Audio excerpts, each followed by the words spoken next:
Aleluia, queridos, eu estava orando sobre essa palavra. Hoje é o nosso último domingo da série Milagres. Essa série, eu falei alguns dias atrás, nós literalmente vivemos um milagre na série Milagres, que foi a nossa mudança para esse tempo. Quem compartilhou desde o hotel, desde os dias que a gente estava lá, do quanto isso era distante, do quanto isso era difícil, e o Senhor realmente fez grandes coisas por nós. Então, muito mais do que pregar, do que viver uma série, nós sentimos na pele a glória de Deus, o milagre do Senhor sobre essa igreja, amém? E eu estava orando sobre isso, e o nome dessa pregação é Nana Neném. Agora adivinhem quem deu o nome para essa pregação? Fala a verdade. Vocês acham que combina comigo esse nome? Eu estou me atormentando hoje na hora do almoço. Deixa eu dar um nome para sua pregação. Conta aí o que você vai pregar. Porque essa semana umas 3 pessoas elogiaram que ele é criativo na pregação. Falaram que não tem ninguém mais criativo na Poema que ele. Então ele ficou daquele jeito, sabe? Que vocês conhecem. Vem na minha que você brilha. Diga-se de passagem, não há ninguém na terra mais criativo do que eu. Foi assim que ele ficou. Daí nós estávamos almoçando hoje e é muito engraçado, porque o Xande, quando ele está pregando, ele fica falando, ele prega para mim umas 5 vezes antes de vir para cá. E eu fico quieta. E eu acho que isso acaba com ele. Porque ele fica assim, o que você vai pregar? O que Jesus está falando com você? Eu falo, amor, tá falando que fica tranquilo. Mas daí já está pronta. Mas o que você vai pregar? Sobre o quê? Eu falo, Xande, tá dentro do meu coração, tô montando. Mas você já terminou de montar? Então, assim, ele não prega, mas ele fica aqui, sabe? Eu falo, amor. Daí hoje, na hora do almoço, ele não se contentou. Me conta o que você vai pregar. Eu falei um pouquinho para ele. Ele falou, então já sei o nome da sua pregação. Vai ser Nana Neném. Daí eu falei, amor, eu vou na sua que você brilha. Então, é Nana Neném o nome dessa pregação, gente. É Nana Neném. Todo mundo que olhar lá, meus amigos de Taubaté, vão falar, essa pregação aí tem dedo do Xandão. Mas eu queria que vocês abrissem, por favor, em Mateus, capítulo 8, versículo 23. Nós estamos chique com essa luz, hein, Anderson? Estou me sentindo um brother. Como é que é? É isso aí mesmo. Mateus 8, 23. Queridos, esse é um versículo conhecido. Acho que todo mundo aqui já leu sobre ele. Mas eu queria que o Senhor me dê uma revelação sobre ele. Queria compartilhar com vocês. Diz assim: entrando ele no barco, seus discípulos o seguiram. De repente, uma violenta tempestade abateu sobre o mar, de forma que as ondas inundavam o barco. Jesus, porém, dormia. Os discípulos foram acordá-lo, clamando: Senhor, salva-nos, vamos morrer. Querido, eles estavam passando no mar da Galileia. E naquele dia Jesus tinha feito muitos milagres. Ele tinha passado o dia ensinando e fazendo milagre. E os discípulos estavam com Jesus durante todo o dia. Eles viram o Senhor fazendo milagre, eles viram o Senhor ensinando. Era um dia cansativo. Jesus tinha realmente trabalhado muito. E Jesus, quando entrou naquele barco, ele estava cansado. Falou, vamos atravessar o mar. E foi até a ponta do barco e dormiu. Ele dormiu, ele descansou. E os discípulos que tinham durante todo o dia visto milagres, durante todo o dia tinham vivenciado aquilo que Jesus estava fazendo. Ninguém contou para eles. Jesus tinha feito na frente deles muitos milagres. Tinha realmente feito coisas maravilhosas que provavam o poder e a glória. Só que quando começou a tempestade, lá naquela região diz que as tempestades eram muito fortes e a maioria dos discípulos eram pescadores. Então eles tinham noção, já tinham vivido em mares que tinham tempestade. Quanto um pescador, por muitas vezes, quando está naufragando, pega tempestade. Eram pessoas que estavam habituadas a isso, habituadas a terem essas tempestades no mar. E eles estavam dentro do mar com quem? Com Jesus. Aquele que durante todo o dia tinha feito milagre. Então era uma situação que fazia com que não precisava de desespero. eram pescadores acostumados e o homem estava ali. Jesus estava com eles. Mas na hora que veio aquela tempestade, eles sabiam também do perigo que ela poderia causar. Porque ali diziam, fui estudar sobre, que era um lugar perigoso.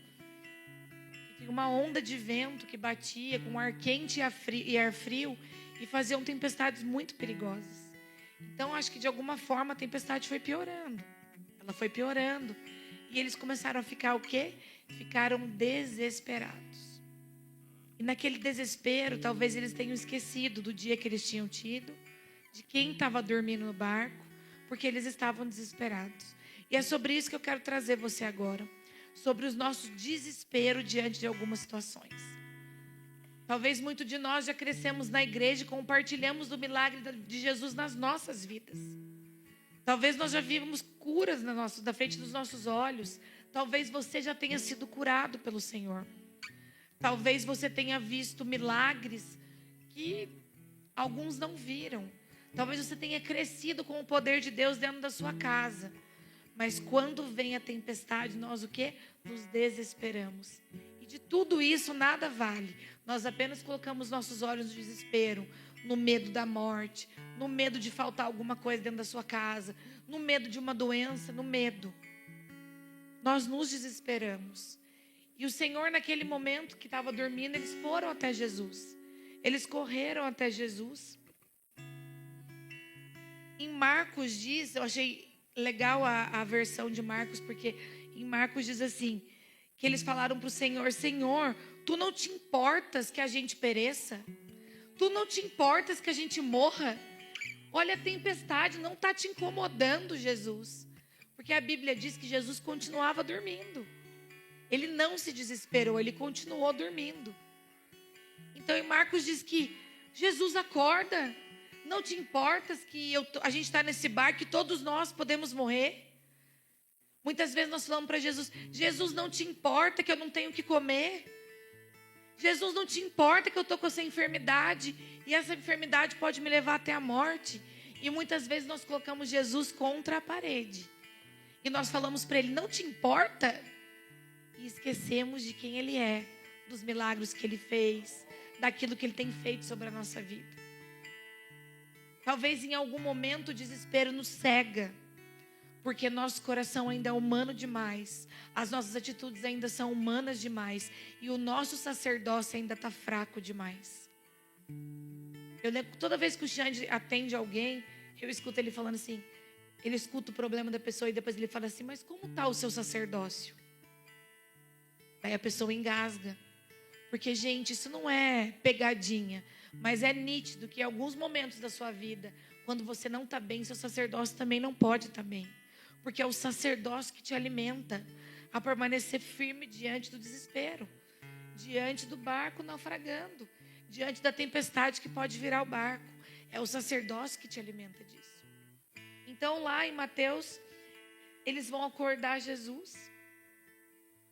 E ele pergunta assim, por que vocês estão com tanto medo? Homens de pequena fé. Então ele se levantou, repreendeu os ventos, o mar e fez completa bonança. Os homens ficaram perplexos e perguntaram, quem é este que até o vento e o mar lhe obedecem? E para onde nós voltamos depois do milagre? A admirar e a confiar em Deus. Depois do milagre nós voltamos para esse lugar. Ele é Jesus, porque ele me curou. Ele é Jesus, porque ele fez aquilo que eu precisava. Ele é Jesus, porque o meu emprego veio.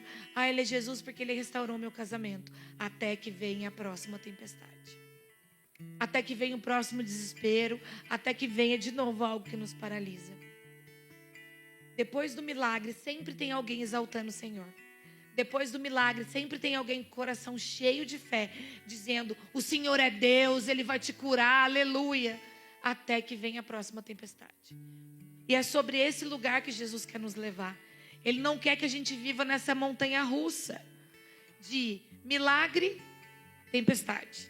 Milagre, tempestade. O Senhor quer o quê? Quer que a gente viva numa constância, sabendo que Ele é Deus. Jesus está nos chamando para que em temporais violentos a gente tenha uma revelação profunda de quem Ele é.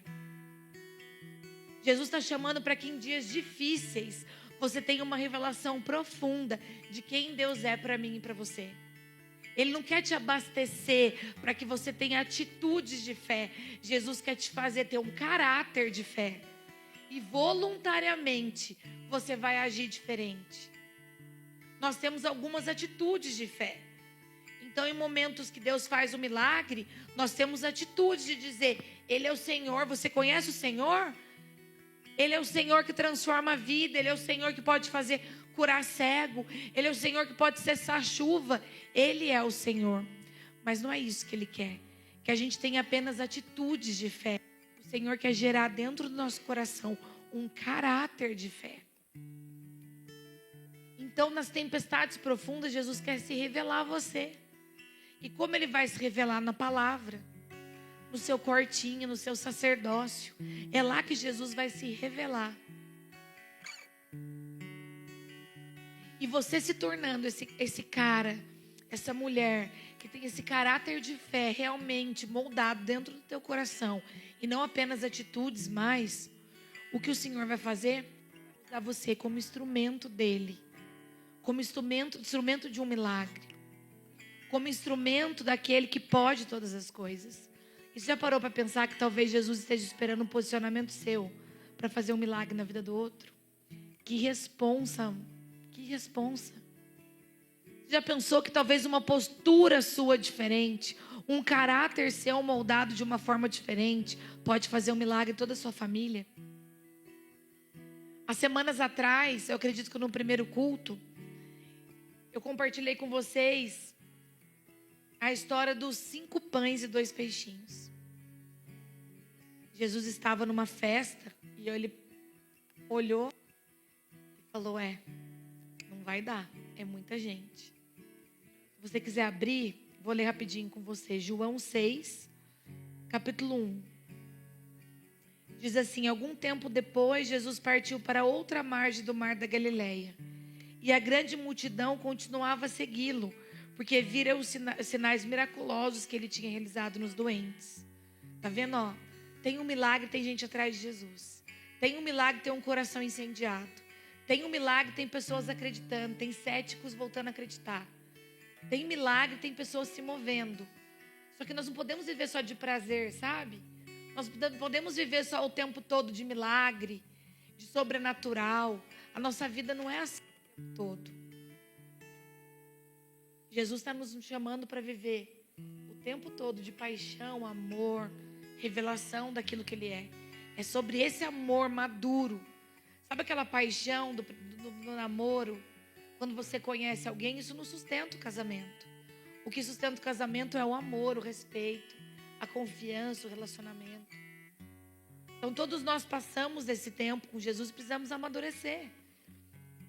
Então Jesus subiu ao monte, sentou-se com seus discípulos, estava próxima à festa judaica da Páscoa. Levantando os olhos e vendo uma grande multidão que se aproximava, Jesus disse a Felipe: onde compraremos pão para esse povo comer? Fez essa pergunta apenas para pô-lo à prova, pois já tinha em mente o que ia fazer. Jesus espera de você uma resposta. Jesus espera de você um posicionamento diferente. Ele sabe o que Ele vai fazer, mas Ele precisa que você se posicione de uma maneira diferente.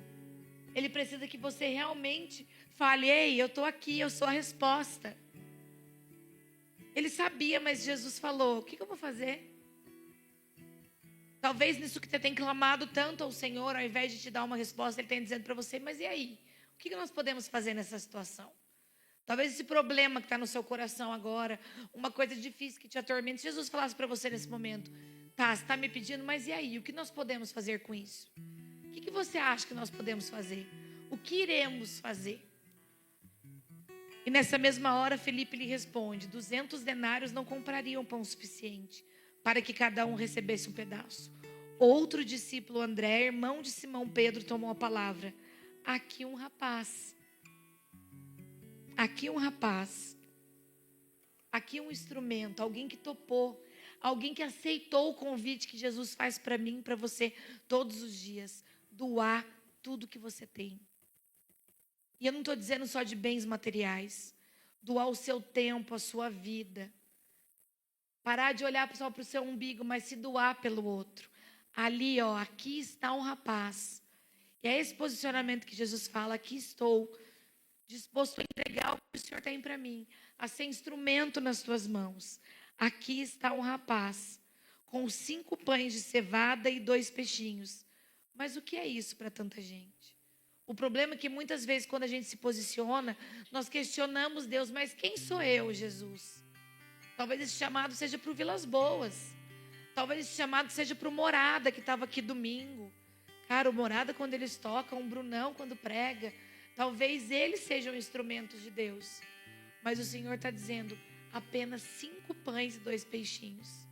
O Senhor quer você com todas as suas dificuldades, com a sua dificuldade de falar em público, com a sua dificuldade, às vezes, a sua vergonha que você tem. Jesus quer você do jeito que você é, para que seja cumprido um propósito maior na sua vida. Jesus está te convidando a isso. Você pequeno, você humilde, você que tem muito, você que tem pouco, você que sabe falar ou não, Jesus quer que você dê aquilo que você tem para oferecer, por mais que diante de tanta gente seja apenas 5 pães e 2 peixinhos. Jesus quer você como instrumento, Ele quer fazer um milagre. Então Jesus tomou os pães, deu graças e o repartiu entre os que estavam sentados, tanto quanto queria, e fez o mesmo com os peixes. Depois que todos receberam o suficiente para comer, disse aos seus discípulos: ajuntem os pedaços que sobraram, que nada seja desperdiçado. Então eles os ajuntaram e encheram 12 cestos com os pedaços dos 5 pães de cevada deixados por aqueles que tinham comido. Depois de ver o sinal miraculoso que Jesus tinha realizado, o povo começou a dizer: sem dúvida, este é o profeta que devia vir ao mundo. Mais uma vez, o milagre veio e as pessoas fizeram o quê? Esse é Deus.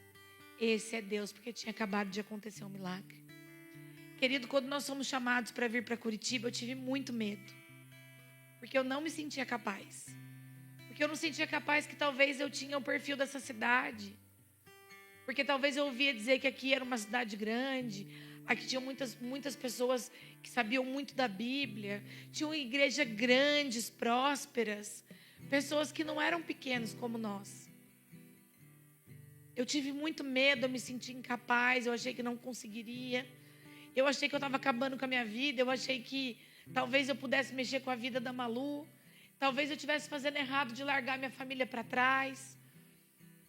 A gente chegou e me falou: nós estamos indo para Curitiba porque Jesus me deu uma palavra. Ao mesmo tempo que aquilo quebrava no meu coração, eu dizia: Jesus, mas eu só tenho 5 pães e 2 peixinhos. Eu lembro que eu sentava lá em casa e falava: Senhor, só tenho isso, eu não sei falar direito. Nós nem temos tanta postura de pastor, a gente é novo. O Xande tem um monte de tatuagem, até isso eu falava. Como que vai ser para os curitibanos? Eu não tenho nada, eu só tenho 5 pães e 2 peixinhos, Jesus, e é uma multidão, é uma capital, é uma cidade gigante. O Senhor não me manda aqui para Caçapava, para Tremembé. Eu só tenho 5 pães e 2 peixinhos, Jesus. Mas, querido, sabe o que constrangeu o coração do Senhor? E eu falo isso para você sem nenhuma audácia, mas com um coração verdadeiro. Talvez essa pureza do nosso coração. Talvez essa entrega de dizer: Senhor, nós não temos nada. A gente tem apenas um coração disposto. E quando nós entramos aqui, que a gente começou a andar ali na rodovia, a gente ficava assim: nossa, olha o tamanho dessa cidade. Olha o tamanho da loja de luz, da loja de água, a Sanepar.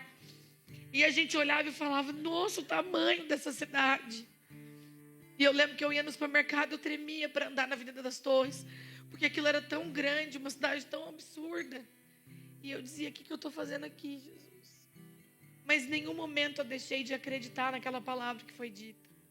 Em nenhum momento eu me envergonhei dos meus 5 pães e 2 peixinhos. Porque eu tinha uma palavra, o Senhor tinha falado: vem, é isso que eu tenho para você. E nós chegamos aqui no meio de uma pandemia. Não podia fazer culto, não podia fazer reunião, não podia fazer GC. E em 10 dias a cidade fechou. Teve um lockdown. E daí nós sentamos no sofá e falava: o que nós vamos fazer agora? Como que abre uma igreja sem relacionamento? Como que eu abro uma igreja sem poder conhecer as pessoas? como que eu abro uma igreja? E daí a gente arrumou o ático da minha casa um dia. E fizemos um monte de santa ceia, umas sacolinhas, e fizemos entregar na porta da casa das pessoas. E eu lembro que a gente fazia assim para entregar. Os líderes nos ajudaram para poder não ter contato por causa da pandemia.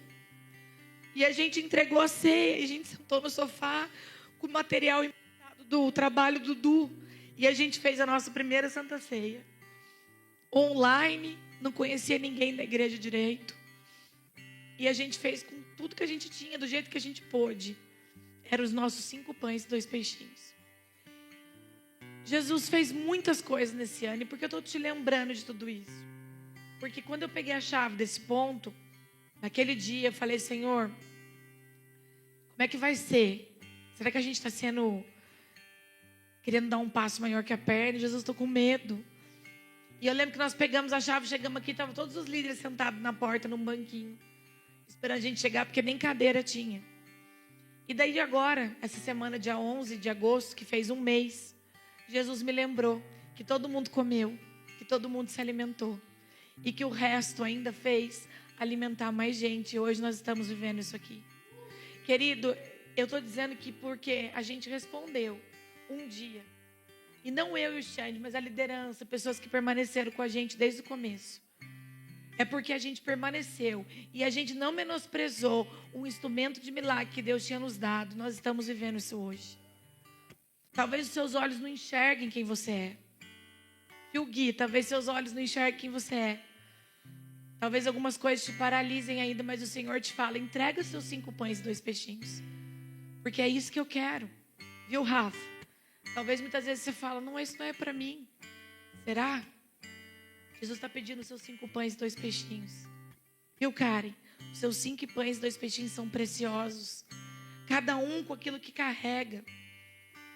Então, quando nós celebramos um ponto, uma igreja, tudo que Deus fez nesse ano, eu glorifico porque lá atrás eu tive coragem, tive medo, me achei pequena, não preparada, mas eu fiz. E por causa da minha resposta, por causa da resposta da liderança, por causa da resposta de algum, o Senhor tem feito. E eu te convido hoje a entregar o mais simples que você tem, a entregar aquilo que talvez não tenha valor, que seja muito pequeno, comparado a outros que carregam coisas tão grandiosas. Mas o Senhor está te convidando. Todos os dias Jesus nos faz o convite para ser instrumento dele. Mas a nossa falta de posicionamento faz que a gente fique apenas clamando por um milagre. Nós estamos no mesmo lugar clamando. Não se posiciona. Nós estamos todo esse tempo pedindo. Talvez tenha um milagre de estimação já que você tem aí. Milagre que você já estima, já guarda, já faz carinho nele toda noite, tanto que você clama por ele. Jesus te convida hoje a te dar um posicionamento de fé. Jesus te convida hoje a agir de uma maneira diferente, a agir de um modo diferente. Ele não quer mais que você tenha esse animalzinho de estimação. Milagre não é isso. Ele quer que você se entregue com o que você tem, para que ele faça um propósito maior na sua vida. Jesus está te chamando hoje a te posicionar com o pouco que você tem, para que esse milagre deixe de ser de estimação e possa existir para a glória de Deus. Para a glória de Deus. Um pouquinho depois, lá na passagem sobre a tempestade, a gente fala sobre o gadareno. Mas eu queria que vocês abrissem na outra versão, em Marcos, capítulo 5. Marcos, capítulo 5, versículo 1. Vocês estão felizes? Vamos lá, igreja, vamos lá. Jesus está fazendo uma coisa nova. Jesus está nos chamando para algo novo. Não é só uma estação de um tempo, de um hotel. É algo novo, é um tempo novo na minha vida e na sua. Jesus tem uma nova estação para mim e para você. E não podemos permanecer, o Bruno não falou sobre isso. Não dá para permanecer com as mesmas roupas, com as mesmas vestes, com os mesmos palavreado. É uma nova estação, então é um novo posicionamento. É uma nova estação, então agora eu vou agir diferente. Jesus está te convidando a isso. Não é permanecer do mesmo jeito. Se a nuvem anda, eu caminho também junto com ela. Eu me posiciono diferente junto com ela. E lá em Marcos, capítulo 5, versículo 1, diz assim: eles atravessavam o mar e foram para a região dos Gerazenos. Quando Jesus desembarcou, um homem com um espírito imundo veio dos sepulcros ao seu encontro. Esse homem vivia nos sepulcros e ninguém conseguia prendê-lo, nem mesmo com correntes, pois muitas vezes lhe haviam sido acorrentados pés e mãos, mas ele arrebentava as correntes e quebrava os ferros de seus pés. Ninguém era suficientemente forte para dominá-lo. Noite e dia ele andava gritando e cortando-se com pedra entre os sepulcros e nas colinas. Quando ele viu Jesus de longe, correu e prostrou-se diante dele e gritou em alta voz: que queres comigo, Jesus, filho do Deus Altíssimo? Rogo-te por Deus que não me atormentes. Pois Jesus lhe tinha dito: saia deste homem, espírito imundo. Então Jesus perguntou: qual é o seu nome? Olha isso, gente. Meu nome é Legião, respondeu ele, porque somos muitos. Pensa o que esse homem vivia. E implorava a Jesus com insistência que não os mandasse sair daquela região. Uma grande manada de porcos estavam pastando numa colina próxima. Os demônios imploraram a Jesus: manda-nos para os porcos para que entremos neles. E ele lhes deu permissão, e os espíritos imundos saíram e entravam nos porcos. A manada de cerca de 2.000 porcos atirou-se precipício abaixo, em direção ao mar, e nele se afogou. Os que cuidavam dos porcos fugiram e contaram esses fatos na cidade e nos campos, e o povo foi ver o que havia acontecido. Quando se aproximaram de Jesus, viram ali o homem que fora possesso da legião de demônios, assentado, vestido, em perfeito juízo, e ficaram com medo. Jesus volta à dignidade, Jesus faz a promessa completa. Aquele homem estava digno, sentado, vestido, porque ele tinha tido um encontro com Deus, porque ele tinha sido um milagre verdadeiro. A postura dele era diferente. Ele era um novo homem. Ele não é mais aquele cara possesso, ele era um novo homem, com uma nova vestimenta, com um novo posicionamento. Ele tinha visto um milagre, mas não, ele era um milagre. Ele não apenas via um milagre, ele se tornou um milagre. Jesus tocou, ele se tornou. E ele não era mais a mesma pessoa. Querido, Jesus tocou em você, você aceitou o Senhor. Você é uma nova criatura, você é um milagre. E você não pode mais agir da mesma forma. Você não pode mais andar cabisbaixo, chorando porque você tem apenas 5 pães e 2 peixinhos. Você tem que glorificar a Deus com uma nova vestimenta e dizer: olha isso aqui é instrumento do Senhor. Isso que o Senhor te deu é instrumento dele. Glorifica a Deus pelo que você tem, ainda que seja pouco. Glorifica a Deus com aquilo que Ele te entregou, ainda que aquilo não dê para tudo. Glorifica a Deus porque você é um milagre. Porque você é um milagre do Senhor. O Senhor te tocou e você já não é a mesma pessoa. O Senhor te deu uma nova dignidade. Os que tinham visto contaram ao povo o que acontecera ao endemoniado e falaram também sobre os porcos. Então o povo começou a suplicar a Jesus que saísse do território deles. Quando Jesus estava entrando no barco, o homem que estivera endemoniado suplicava-lhe que o deixassem ir com ele. Jesus não permitiu, mas disse: vá para casa, para a sua família, anuncie-lhes o quanto o Senhor fez por você e como teve misericórdia de você. Então aquele homem se foi e começou a anunciar em Decápolis quanto Jesus tinha feito por ele. Todos estavam admirados. Eu fui estudar e o meu guia turístico aqui da Bíblia, quando eu contei para ele que eu ia pregar sobre esse versículo, ele falou: pega essa, vou te contar. Eu falei: fala, Xandão. Olha, Decápolis significa 10 cidades. Era um lugar que tinham 10 cidades. Coloca isso, porque isso tudo deixa a galera entender melhor a pregação. Falei: tá bom, pode deixar, eu vou falar. Daí eu fui estudar mesmo. Na Bíblia de Estudo já falava sobre isso. Então ele foi para um lugar que havia 10 cidades. E lá ele anunciou o evangelho, anunciou aquilo que Deus tinha feito sobre a vida dele. E eu quero te falar sobre isso. Jesus fez algo na sua vida. Jesus fez um milagre na sua vida. Tenho certeza que de alguma forma, todas as pessoas que estão aqui podem testemunhar de algo que Deus fez.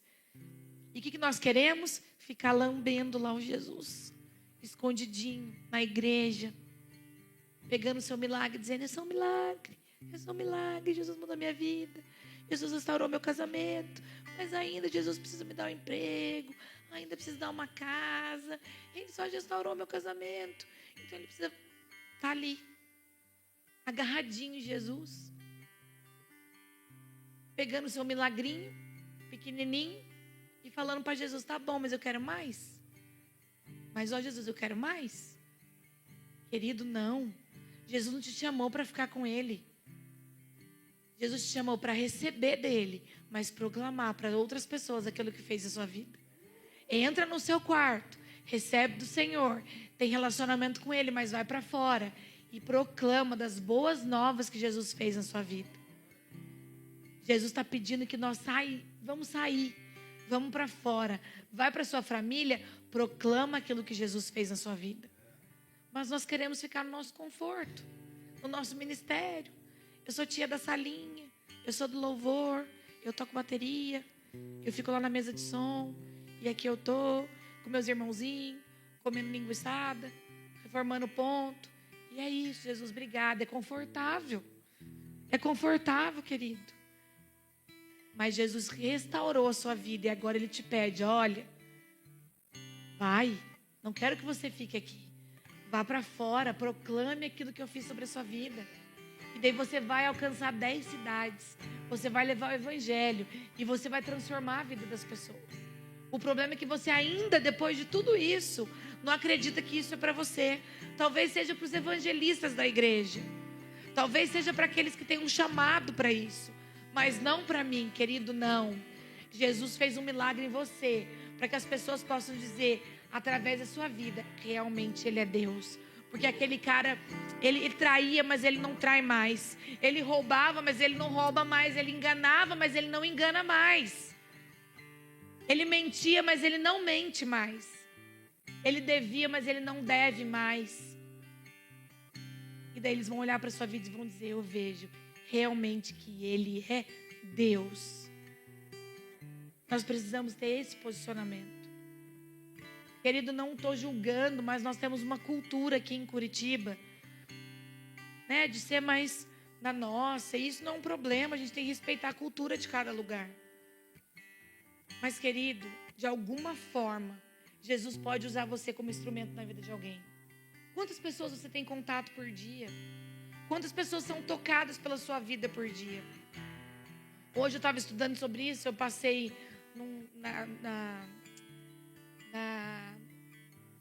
na internet, abre aquela janelinha, sabe? Como é que chama aquilo da internet? Enfim, passou. E daí apareceu uma frase assim embaixo. Se você fosse morrer hoje, o que a sua vida importou para o outro? Qual a importância da sua vida? Qual o significado? Sei que parece meio frase coach, né? Meio frase, tem um propósito de vida. Mas realmente me fez refletir. Jesus, se eu morresse hoje, quanto a minha vida tocou a vida de outras pessoas? Então Jesus tem nos chamado a isso, a algo que não fica só em nós, mas no outro. Jesus está falando, eu não quero que você fique aqui comigo. Eu quero que você se alimente de mim, se relacione comigo, mas vá e pregue a toda criatura. Vá e transforme a vida de todas as pessoas, porque elas vão ver o milagre em você. Então é sobre isso que Jesus está nos chamando. Essa igreja aqui, esse milagre que nós vivemos todos os dias, eu poderia contar vários para você que nós vivemos nesse mês. Vários, sobrenatural, gente. Sobrenatural que nós vivemos aqui. É impressionante os detalhes. É impressionante, é uma coisa que eu não consigo acreditar. Todos os dias eu com o Xande, a gente entra aqui e a gente fala, não é possível, é só Deus. O Senhor está nessa casa. O Senhor está na Poema Curitiba. O Senhor está aqui porque Ele fez esse lugar. não tem mão de homens, não tem vontade de homens, é as mãos do Senhor. E é sobre esse sobrenatural que Jesus te convida. Ele não quer que lá na frente você fale, eu conquistei, porque eu sou muito bom. Não, Jesus quer que você fale, eu conquistei, porque até aqui o Senhor nos ajudou. A glória é dele, querido. A glória é dele, tudo tem a ver com ele, o propósito é dele, não é nosso. Cada detalhe desse lugar, nesse mês, tudo isso Deus fez para quê? Para nos encorajar a continuar fazendo o milagre que ele tem para a igreja de Curitiba, para a Poema de Curitiba. Eu me lembro de muitas vezes nós falarmos alguma coisa e alguém chegar com a coisa que a gente tinha acabado de falar. Eu lembro que o Xande falou que queria um sofá preto de couro. Eu falei, Alexandre, mas o Xande quando cisma com alguma coisa, meu Jesus Cristo. Eu falei, Xande, mas por que sofá de couro? Tipo, ele é aleatório, ele tá no meio do negócio, eu quero sofá de couro. Eu falei, mas por que, querido? Um sofá de couro agora? Do que você está falando? Não, um sofá de couro, daí ele sobe, ele já mede a parede, porque ele quer um sofá de couro. E ele já começa a imaginar um sofá de couro. Daí ele repete para todo mundo que ele quer um sofá de couro. Falei, Jesus Cristo, nós vamos ter um sofá de couro. Daqui a pouco uma líder aqui da casa me liga, oi, querida. Falei, ô, querida, você está bem? Eu estava aqui em casa e estou olhando para o meu sofá de couro preto. E eu falei, esse sofá ia ficar legal na igreja. Aí meu coração falou assim, lá vai o Xandão, Jesus mimar ele mais uma vez. Poxa vida. Dela, você não gostou do sofá de couro? Mal sabia ela que eu estava falando, né? O Xandão vai... Eu falei, não, acho super legal o sofá de couro. Ela falou, vou levar, já estou ligando para o irmão do GC que tem um furgão, que já vai levar o sofá de couro, e estou mandando o tapete preto também. Daí eu falei, Xande, ele, oi. Falei, alguém chamou o sofá preto. Hã? Sofá preto, Xandão. Tem o sofá preto. Jesus já mandou o sofá preto que você queria. Tá vendo? Nós ganhamos o sofá preto. E era assim, querido. Era assim e tem sido assim. E Jesus te convida hoje a fazer isso sobre a sua vida. Jesus te convida hoje a ser um milagre, um instrumento. Alguém que se posicione e fala, quem é você? Eu sou um milagre, que fui curado, que fui restaurado. Quem é você? Eu sou aquele que o casamento estava destruído, mas hoje eu ministro casais. Quem é você? Eu sou endividado, mas hoje eu semeio na vida das pessoas, de tanto que Jesus me deu. Quem é você? Eu tinha uma enfermidade, mas agora não tenho mais, porque Jesus me curou. Esse sou eu. Eu sou instrumento de Deus. Eu aceitei um convite. Fala para as pessoas, quem é você? Eu sou aquele que aceitou um convite. Aceitei um convite para ser um milagre de Jesus aqui na terra. Você que não é pai, que sonha em ter pai, de ser pai, em ter um filho, eu profetizo que você vai ser um milagre. E você vai dizer, o ano que vem, no dia dos pais, eu não podia ter filho, mas hoje eu estou aqui com meu filho porque Jesus fez um milagre na minha vida. Porque eu aceitei o convite. Porque eu aceitei, o ano que vem você vai estar com seu filho aqui. Você vai estar com seu filho porque Jesus é Deus de milagre. É um Deus que faz infinitamente mais do que nós podemos imaginar. Só que você precisa parar de ser essa postura de fracassado, sofrido. Se posicione e fale, eu sou um milagre do Senhor. Hoje é Santa Ceia, nós vamos compartilhar do corpo de Cristo, do sangue de Cristo. E eu quero te convidar a derramar como ato de fé nesse sangue o seu milagre. Hoje você vai colocar nesse suco de uva o seu milagre. E você vai dizer, Jesus, esse milagre está aqui. O seu milagre pode ser uma mudança de mentalidade. O seu milagre pode ser algo material. Eu não sei o que é, querido. Mas você vai derramar nesse suco de uva hoje. E você vai dizer, Jesus, está aqui os meus 5 pães e 2 peixinhos. Não dá para nada, eu não consigo sair disso. Eu não sei o que Deus vai colocar no seu coração. Mas você vai se posicionar diferente hoje. E num ato profético você vai estar entregando o seu milagre para Jesus. Aquele milagre que você clama, que já virou de estimação. Ele vai ser um milagre para a glória de Deus. Para a glória de Deus. Você não é um derrotado. Você não é um perdido. Você não é alguém que não dá certo na vida. Você é filho de Deus. Todas essas palavras não existem mais. Porque agora você vai testemunhar. E as pessoas vão ver o milagre na sua vida. o milagre na sua vida. E sabe como eu disse, o jeito que as pessoas ficam quando elas veem um milagre? Elas vão ficar aqui assim quando ela olhar para a vida de vocês. Elas vão voltar a sonhar, elas vão voltar a acreditar, elas vão voltar a ter fé, porque você vai ser um milagre vivo.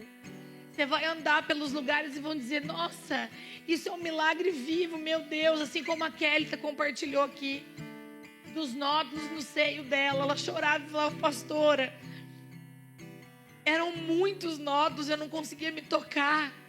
E todos desapareceram, todos. Querido, se isso não muda a sua vida e não anima o seu coração a continuar, sai desse lugar de frigidez, sai desse lugar de frieza. Jesus está querendo aquecer o seu coração. Você não é uma pessoa derrotada. O milagre não acontece com o vizinho da direita e da esquerda. Hoje ele vai acontecer na sua vida. Eu peço para você se colocar de pé agora. Se posicione de um jeito diferente. Eu quero orar pelos casais que não podem ter filho. Eu não quero te expor, ou que não conseguem. Talvez você não tenha um diagnóstico. Eu não quero que você levante a mão, não quero te expor. Mas você que sonha em ter filho. Querido, tem um monte de gente errada tendo filho. E dentro da igreja a gente está vendo muita esterilidade hoje em dia. Muito casal tentando engravidar que não consegue. Hoje nós vamos decretar que a igreja é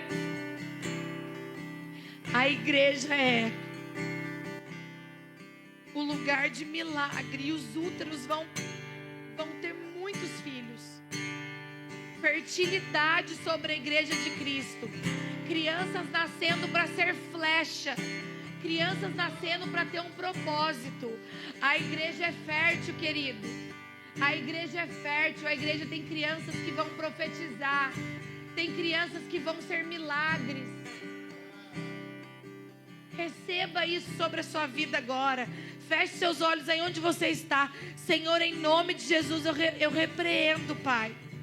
Eu repreendo, Senhor, doenças do útero. Homens, Pai, com pouca produtividade de esperma. Endometriose. Jesus, eu repreendo pedofilia. Eu repreendo todas as doenças, Senhor, que não permitem as mulheres e os homens de terem filhos. Senhor, nós não aceitamos mais isso dentro da igreja. Nós não aceitamos porque a igreja é fértil. A igreja é próspera, Senhor. E nós vamos ter filhos que vão ser flechas para essa cidade. Flechas para essa nação. Entrega o seu medo. Você vai gerar, mulher de Deus. Você vai gerar, você não tem medo. Você vai gerar uma promessa do Senhor.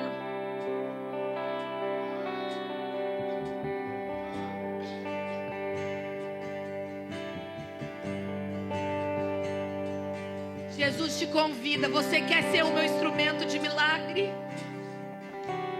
Jesus olha no seu olho e diz: você quer? Você quer? Você aceita? Eu te convido, você aceita? Você aceita ser o meu milagre? Você aceita entregar os 5 pães e 2 peixinhos?